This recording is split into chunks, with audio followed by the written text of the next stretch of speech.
నర్సీపట్నంలో దస్తావేజు లేఖలు చేస్తున్న ఆందోళన మంగళవారంతో రెండో రోజుకు చేరుకుంది. సబ్ రిజిస్టర్ కార్యాలయం వద్ద ఏర్పాటు చేసిన శిబిరంలో డాక్యుమెంట్ రైటర్లు నిరసన వ్యక్తం చేశారు. ఈ సందర్భంగా ముఖ్యమంత్రిని ఉద్దేశించి మీ భరోసాను నమ్మం దొరా అంటూ నినాదాలు చేపట్టారు.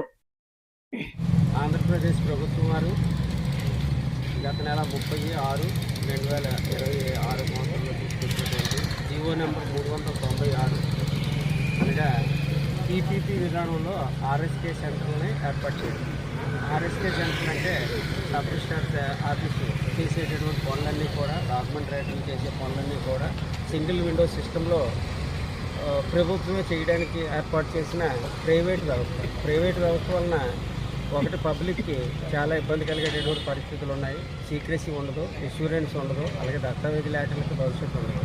ఈ విషయాన్ని మా రాష్ట్ర సంఘం, ఆంధ్రప్రదేశ్ రాష్ట్ర దస్తావేజీల సంఘం పిలుపు మేరకు మేము నిరసన తెలియజేస్తూ ఈ నెల 20వ తారీఖు నుండి 31 వరకు 12 రోజులు బండౌన్ చేసి మా నిరసనని తెలియజేస్తాం.